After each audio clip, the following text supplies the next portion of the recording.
तो परीक्षा के शोर में बीपीएससी कैंडिडेट्स की मांगे क्या हैं और क्या कुछ वो सवाल करते हुए नजर आ रहे हैं, वो भी जरा एक बार यहां पर जान लीजिए। पीटी परीक्षा रद्द हो, ये छात्रों का कहना है। फिर से परीक्षा ली जाए, एक परीक्षा हो, एक परिणाम हो, एक ही बार का एग्जाम हो, एक ही बार का रिजल्ट हो उस एग्जाम का। एक ही परीक्षा के लिए 2 बार टेस्ट, आखिर कैसे?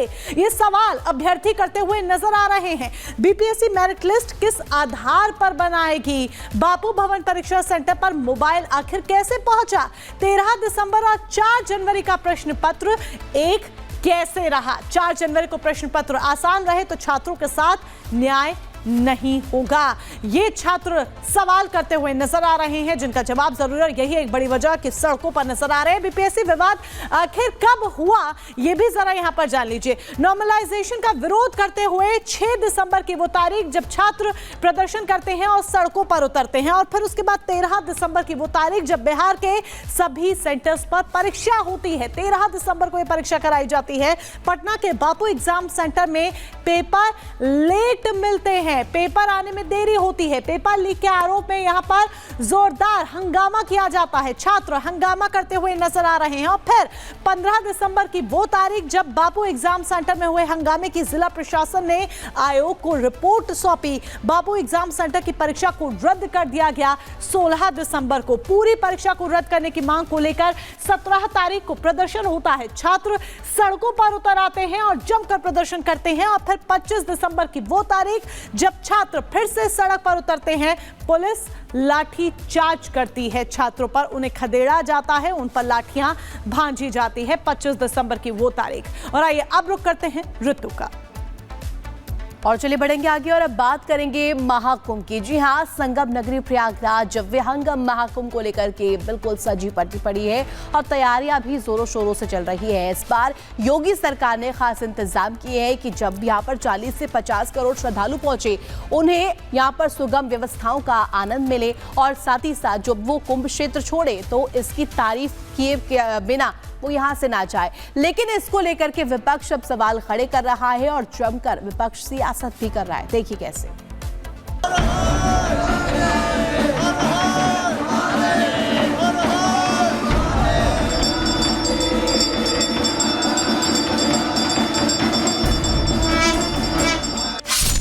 कुंभ की तैयारियां जोरदार।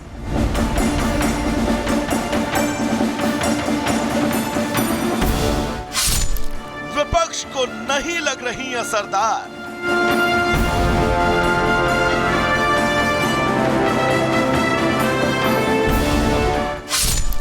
महाकुंभ भव्य आयोजन के लिए तैयार।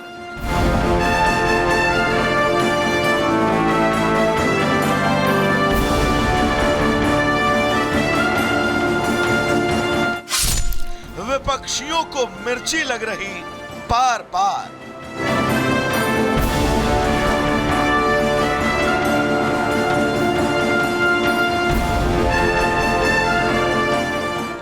महाकुंभ अपना भव्य और दिव्य स्वरूप ले रहा है।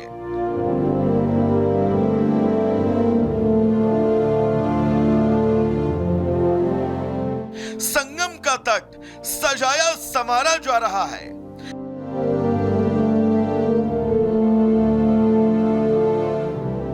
प्रशासन की कोशिश है कि इस बार कुंभ को न सिर्फ ऐतिहासिक बनाया जाए, बल्कि इस बार के कुंभ प्रवास या स्नान को लेकर जो भी श्रद्धालु यहां पहुंचे, वो बिना व्यवस्थाओं की तारीफ किए बिना कुंभ के क्षेत्र को न छोड़े।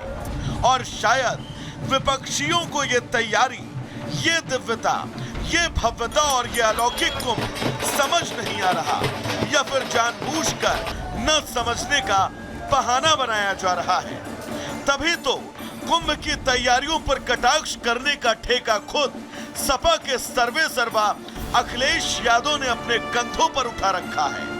दरअसल अखिलेश यादव ने पोस्ट किया था कि कुंभ क्षेत्र में सिर्फ खंभे लगे हैं, उन पर तार नहीं है, और अब जब तार लग गए तो अखिलेश यादव से वो भी ना देखा गया।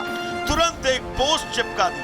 अखिलेश यादव लिखते हैं, वैसे खंभों पर तार बिछाया नहीं, लगाया जाता है, और वो भी समय रहते, जिससे सभी सिक्योरिटी चेकअप के लिए पर्याप्त समय मिल सके। अच्छा हुआ शासन प्रशासन के संज्ञान में यह मुद्दा आया। यही हमारा उद्देश्य था जो पूर्ण हुआ। आशा है अब कछुए की चाल की जगह मेले की तैयारी सही गति पकड़ेगी। हम सकारात्मक विपक्ष की भूमिका निभाते रहेंगे और मेले के आयोजन की कमियों की ओर निरंतर आपका ध्यान खींचते रहेंगे। अखिलेश के इस पोस्ट पर बीजेपी की ओर से प्रतिक्रिया आना तय था और बिना देर किए आई भी। जब दिव्य और भव्य कुंभ की भरपूर तैयारियां हो चुकी है तो जानबूझ करके रोज कुंभ को लेकर के झूठे ट्वीट कर रहे हैं, अफवाह फैलाने का काम कर रहे हैं ताकि लोग कुंभ में ना आए। लेकिन अखिलेश यादव जी, आपकी यह साजिश कामयाब नहीं होगी। यह कुंभ इस बार ऐतिहासिक होने जा रहा है। अखिलेश के इस ट्वीट के बाद बीजेपी यहीं नहीं रुकी, क्योंकि अखिलेश ने महाकुंभ की तैयारियों पर सवाल उठाए थे तो तय था बीजेपी की ओर से प्रतिक्रियाओं की बाढ़ आना। जब वह उत्तर प्रदेश के मुख्यमंत्री थे उस समय भी 2013 में प्रयागराज का कुंभ हुआ था। उन्होंने कुंभ मेले की बागडोर अपने चाचा मोहम्मद आजम खां को सौंप दी थी और कुंभ मेले में दुर्घटना हुई। कई कुंभ यात्री हमारे मारे गए। श्री अखिलेश यादव जी अपने कार्यकाल का स्मरण करें। प्रयागराज का अर्ध कुंभ तो टेलर था, असली पिक्चर तो प्रयागराज के महाकुंभ में 2025 में आपको दिखाई देगी। अखिलेश यादव जी के पास कोई नीति एजेंडा नहीं है। कुंभ महाकुंभ कोई साधारण आयोजन नहीं है। दुनिया के लोग आ रहे हैं। पिछली बार 25 करोड़ लोग आए थे, इस बार 45 करोड़ से अधिक लोगों की आने की संभावना है और बहुत बेहतर, सुव्यवस्थित, सुंदर, अलौकिक महाकुंभ होने जा रहा है। अलौकिक दिव्य भव्य महाकुंभ को लेकर सरकार कोई कोर कसर नहीं छोड़ना चाहती। सरकार की पहली प्राथमिकता है कि कुंभ में आने वाले साधु संतों, श्रद्धालुओं को रहने खाने, कुंभ स्नान करने और आने जाने में किसी तरह की दिक्कत ना हो।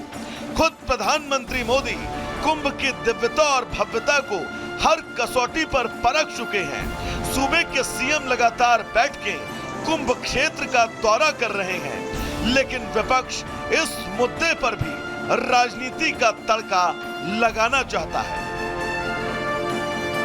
Bureau report, Republic Bharat. और चलिए अब आगे बढ़ते हैं, बात करते हैं सर्दी के सितम की, क्योंकि कश्मीर में हाड़ कपा देने वाली ठंड जारी है। पहाड़ों पर बर्फबारी हो रही है।